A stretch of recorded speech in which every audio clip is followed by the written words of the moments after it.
et tous et bienvenue sur le podcast de la mort et du deuil, le podcast qui offre une bulle de réconfort à tous les endeuillés. Je suis Tiffany, accompagnante professionnelle du deuil et je réalise ces épisodes aux côtés d'Elsa, ingénieure du son. Pour commencer, je tenais à dire un grand merci à toutes celles et ceux qui ont déjà pris quelques instants pour laisser des étoiles au podcast. Si vous ne l'avez pas encore fait, c'est le moment de nous soutenir par ce petit geste tout simple qui nous aide tant à mettre en lumière notre travail. Au printemps dernier, vous avez pu écouter une série d'épisodes dédiés au deuil des frères et sœurs. Cette série a suscité beaucoup de retours, parmi lesquels certains m'ont particulièrement touchée. Les jumeaux endeuillés cherchaient eux aussi leur place. Alors pour cette rentrée, j'ai décidé de leur en faire une et de vous faire entendre leur voix pour peut-être un peu mieux toucher du doigt les spécificités de ce lien unique et de cette perte aussi. Alors c'est parti pour une saison 3 qui, je l'espère, vous plaira autant que les premières. Belle écoute!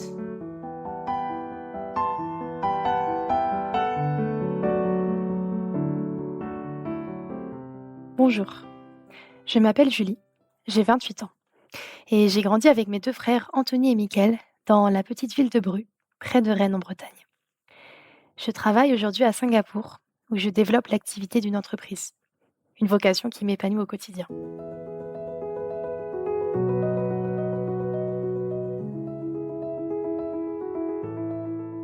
J'ai perdu mon frère jumeau, Mickaël, le 30 septembre 2021, à tout juste 26 ans et demi.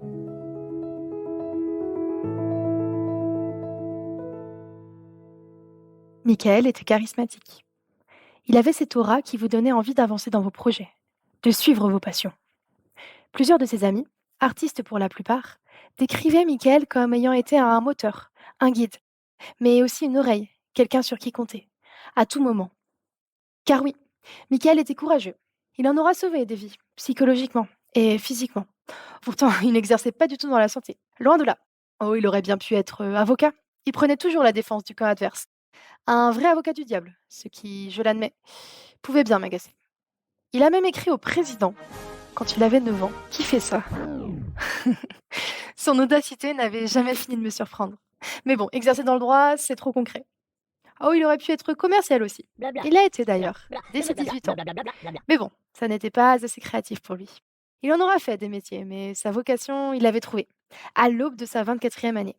Il devint donc réalisateur, vidéaste, le tout formé en autodidacte et travaillant en indépendant. Il formait le duo L'Intuition, avec son meilleur ami depuis la maternelle, Kurvan. Cette prise de conscience est arrivée après un voyage initiatique de 8 mois en Asie, où ils ont beaucoup créé, et ils se sont rendus à l'évidence. Ils voulaient susciter des émotions et raconter des histoires.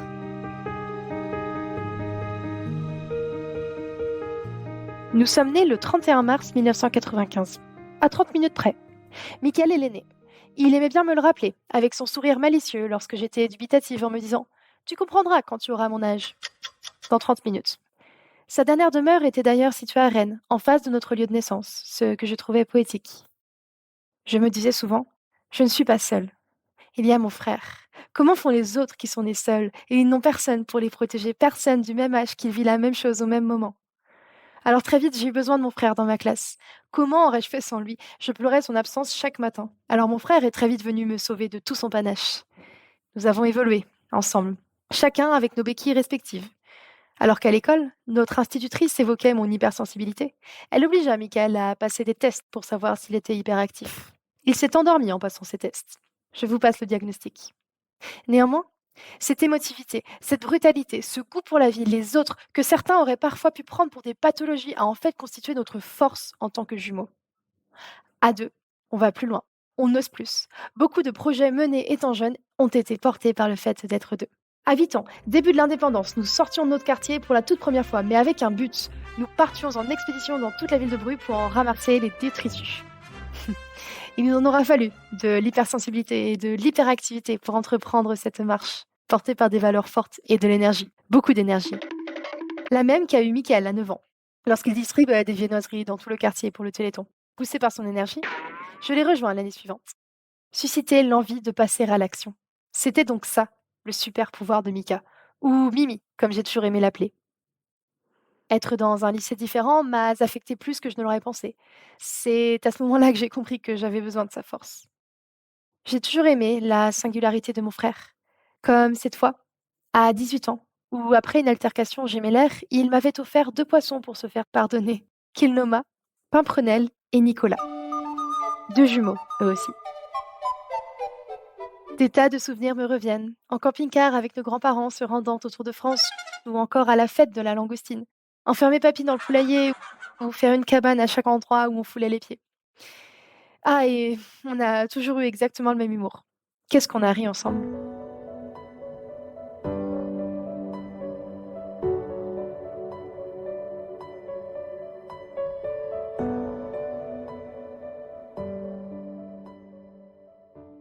Michael est parti le 30 septembre 2021, à tout juste 26 ans et demi, comme nous aimons le préciser. Comme si cela pouvait ajouter plus de longévité à une existence courte, mais si riche et intense. Il est parti en exerçant sa passion, qui était, comme je vous le disais, aussi son métier. Il réalisait un clip pour un artiste dont la dernière partie était au Fort des Capucins, situé à Roscorvel, un site perdu et méconnu au bout de la presqu'île de Crozon. Je sais que Michael était fatigué lors de la réalisation. Il s'en est donné à corps perdu et nous l'avons donc très peu vu les jours précédant l'accident. La dernière fois que je l'ai vu, il prenait des photos d'une exposition pour laquelle j'étais bénévole. Et en partant, la dernière chose que je lui ai dite, c'est fais pas le droche. Terme breton que notre grand-mère nous disait sans relâche quand on était petit et qui veut surtout dire fais attention. Mais la nature ne prévient pas toujours. Alors qu'il filmait une prise sur une falaise, la pierre sur laquelle il reposait sa main gauche, par souci de sécurité, a cédé. Le fait que la marée soit basse ce jour-ci n'a pas joué en sa faveur. La tempête non plus. Les secours n'ont rien pu faire. Il était donc porté disparu. Tout cela, je ne l'ai su que le jour suivant. Le 1er octobre 2021, je me réveille étonnamment tôt. Et le temps est pluvieux. Je n'ai pas le choix. Cette fois-ci, il faut que je valide mes derniers examens pour obtenir mon diplôme. Mais je ne suis pas dans mon assiette. J'ai perdu mon travail un mois auparavant, je suis au chômage et je n'ai aucune perspective pour la suite. À 7h53, je reçois un message de ma mère qui m'interpelle. Tu es là ce matin? Réponds-nous vite, louloute. Et là, un espèce de flou s'installe. Mon cerveau n'arrive pas à comprendre. Je leur réponds qu'ils me font peur et je me dis qu'ils vont me rassurer. Mais il n'en est rien et je reste en suspens pendant 1 heure.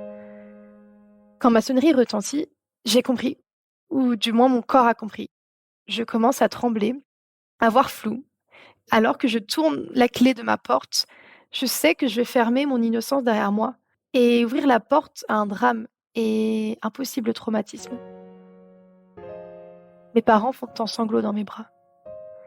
C'est la confirmation de ce que mon corps a compris avant mon cerveau. Je n'ai pas encore la nouvelle, mais je sais que c'est grave. Alors je demande, mais qu'est-ce qui se passe? Est-ce que c'est mamie? Ils me disent, Mickaël est tombé d'une falaise. Il est porté disparu. Ce qui suivra ensuite ira très vite.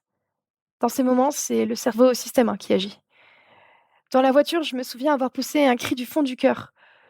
Je pense qu'il y a encore un espoir, mais encore une fois, je pense que mon corps a compris avant mon cerveau et a exprimé cette douleur. Alors nous nous rendons à Crozon, chez la police, tout d'abord, pour essayer de comprendre.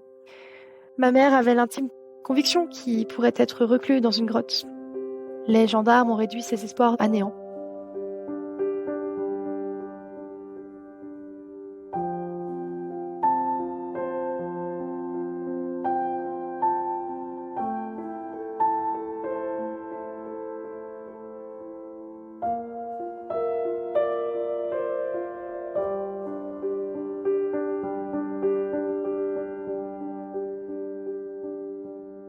J'avais l'impression d'être spectatrice d'un film tellement toutes ces scènes me paraissaient absurdes et caricaturales. Le moment où nous expliquait les probabilités de retrouver le corps de mon frère à tel endroit en fonction du temps et des marées sur la rade de Brest me paraissait totalement loufoque. Il y avait un décalage entre ce que m'on montrait de façon très brute et impitoyable et l'extrême tragédie qu'on était en train de vivre. Je dirais que ce moment m'a mis une claque et qu'après j'ai assez peu pleuré par la suite. C'est comme s'il y avait eu une cassure qui m'avait obligée à m'endurcir contre mon gré. Le corps de Michael devait donc remonter dans les 7 jours. Mais aucune information supplémentaire. On devait agir par nous-mêmes. Alors, avec ma famille et nos amis, nous avons arpenté la presqu'île de Crozon sans relâche. Et je vous jure que des fois, il y a eu des moments de légèreté. Nous partions parfois très loin dans des échappatoires utopiques avec ma mère.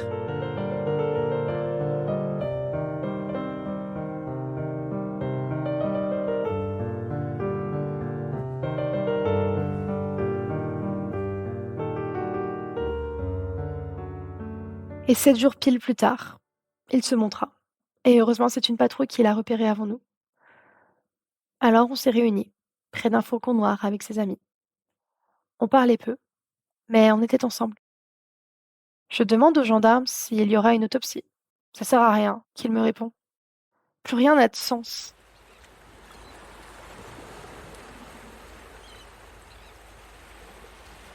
Alors, on s'est rendu sur les lieux du drame, une dernière fois, au coucher du soleil. Et là, on tombait sur une scène digne d'un film. Au beau milieu de cette nature, le tournage d'un clip avait lieu. Nous fîmes la rencontre de Lou. Elle dansait sur Porsgaret de Yann Tiersen et ajoutait une incroyable poésie à un lieu qui aurait pu être maudit. Ce qui était troublant également était cette musique que Michael écoutait souvent en travaillant. Une coïncidence, ou bien un signe, j'aime bien le penser.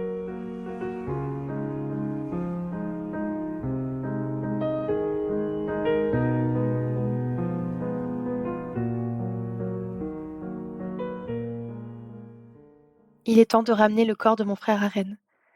Tout est encore allé à une vitesse exponentielle. Alors bien sûr, on n'a jamais pu le voir et lui dire au revoir. C'est dans un caveau scellé qu'il est arrivé dans sa chambre. On l'a décoré sa chambre, au funérarium, de cadres, ses photos, son blouson de cuir, la musique de Yann Tiersen en fond, avec des souvenirs défilant sur un écran. Et c'était magnifique. La pièce était vivante.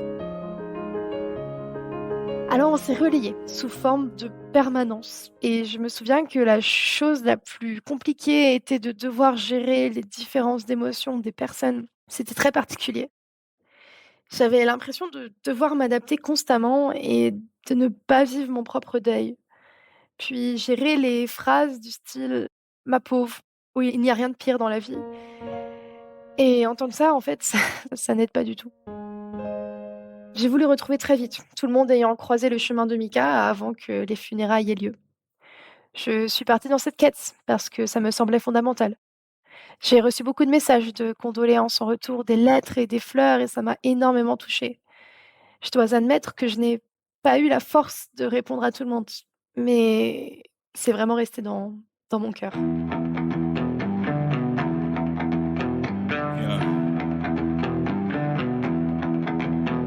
Yeah. Run for your life. Run for your life. Le jour de l'hommage, c'était vraiment magnifique. La salle débordait et revoir toutes ces personnes après tant d'années a été une grande émotion. On était tous réunis et il y avait énormément de belles personnes et ça, c'était beau. J'ai eu beaucoup de gratitude. Nous avons tous pu parler de Mika, à notre manière. Ilmao, une artiste dont ils avaient réalisé le clip, a joué son morceau, Wind is Coming, et là encore, c'était un moment suspendu. Nous avons organisé les funérailles avec des professionnels tellement humains, de notre conseillère funéraire Rosemary à la maîtresse de cérémonie Aurore jusqu'à Jean-Luc, le gérant du trampoline park où nous nous sommes réunis après la cérémonie. Là encore, une atmosphère décalée et lumineuse, à l'image de Michael.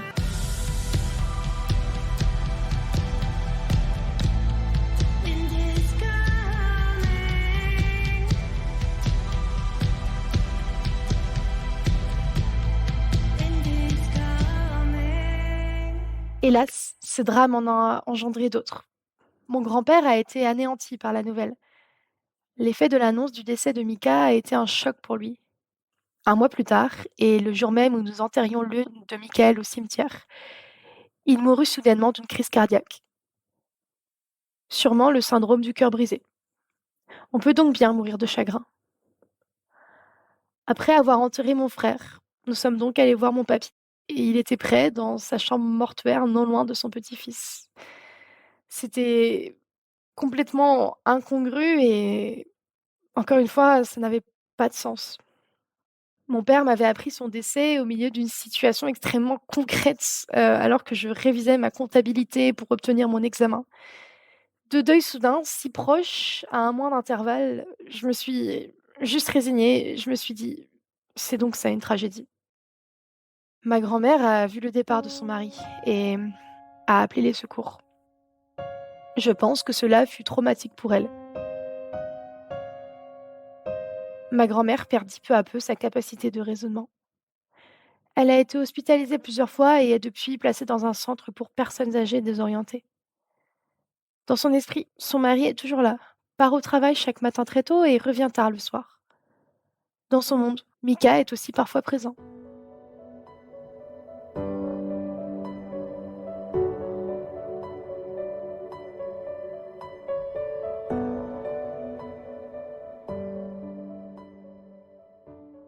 Et pourtant, dans tout cela, la réalité de ma vie me rattrape. L'échéance de mon diplôme arrive et je devais gérer tout cela dans un chaos extrême. Et finalement, je l'ai obtenu en 2022. Le directeur de mon école m'a même envoyé un message en me disant qu'il signait mon diplôme et qu'il me félicitait. Toute cette humanité m'a énormément touchée. J'ai compris que la vie était courte et que je devais tout faire pour réaliser mes rêves, mais aussi donner de mon temps, comme l'a fait Mickaël. Alors j'ai été bénévole dans 4 associations. J'ai voyagé en Géorgie et j'ai parlé de mon métier. Puis j'ai travaillé autour de France pour Mimi et pour Papy aussi. Et la consécration ultime, pour moi, c'était décrocher un poste en Asie, un continent que mon frère a exploré avant moi. Encore une inspiration. C'est donc officiel. Je me rends à Singapour, un an pile après le départ de Mika. Mais même si c'était un rêve depuis que j'avais au moins 16 ans, c'était dur de quitter les miens, d'autant plus que je venais aussi d'apprendre le décès d'un ami quelques semaines plus tôt. Et donc 2 jours seulement après ce triste anniversaire et ce nouveau deuil, je suis partie en Asie. Et là, je fais face à une nouvelle situation. Gérer tous ces deuils à distance, être loin de ma famille de façon très soudaine. Et alors que je suis en pleine détresse émotionnelle à l'étranger, un concours a lieu. Il s'agit d'une vidéo à réaliser avec à la clé un aller-retour en France, qui me permettra de retourner parmi les miens l'année suivante et ne pas revivre cette situation extrêmement douloureuse. Alors j'ai raconté mon histoire comme Mickaël l'aurait fait. Contre toute attente, je gagne ce concours de vidéo. Et là, quelque chose m'a frappée. Sur mon prix, il est écrit que je peux me rendre en France entre le 31 mars, notre date de naissance avec Mika, et le 30 septembre, jour du départ de Mika. J'y ai vu un signe, et j'en aurais vu des signes, comme cette personne rencontrée à l'autre bout du monde qui a pris une photo à l'endroit exact où Mika est parti. Quand ce récit sortira, je serai sûrement près des miens en France, aux alentours de cette date fatidique du 30 septembre. Grâce à ce concours, peut-être que Michael l'a mis sur mon chemin. Cette fois, nous allons célébrer ce moment. Nous allons honorer Michael.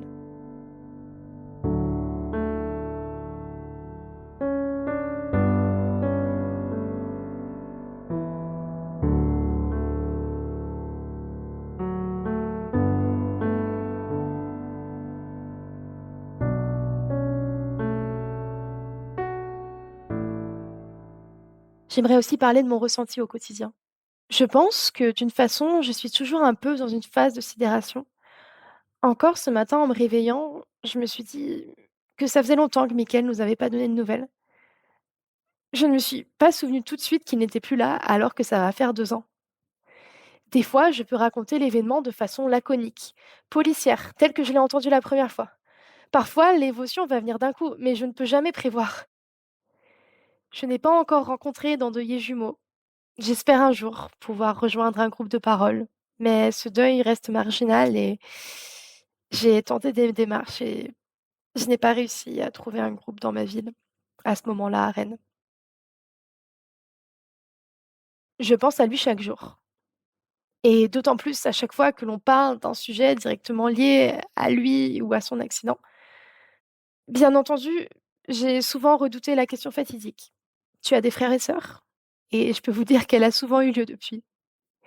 Une panique intérieure s'empare de moi à chaque fois et j'essaie de trouver une issue. Je suis devenue experte pour détourner l'attention et changer de sujet. Mais des fois, je n'ai pas le choix. Je ne suis pas toujours disponible pour avoir la force d'en parler. Parfois, la situation ne s'y prenne même pas. Alors j'admets que j'ai parfois menti. Je parle de Mickaël comme s'il était encore vivant. Alors c'est une question que je ne pose plus à personne. Je ne voudrais infliger cela à quiconque.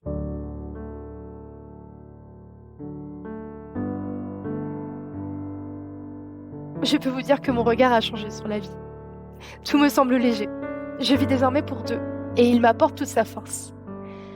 Je n'ai jamais eu autant d'énergie à diffuser.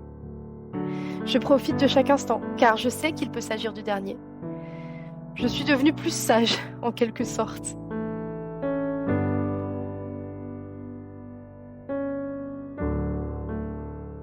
Pour finir, j'aimerais apporter ma force aux endeuillés, ce qui nous concerne malheureusement tous. Ou heureusement, car c'est aussi ça la beauté de la vie, être de passage. Mais on y laisse tous notre trace, à notre manière, comme Mickaël le faisait à travers ses vidéos. Via ce témoignage, je souhaite aussi faire perdurer l'âme de mon frère jumeau. J'avance avec lui chaque jour. Nous sommes toujours deux. Et je sais que vous portez aussi quelqu'un en vous. Courage.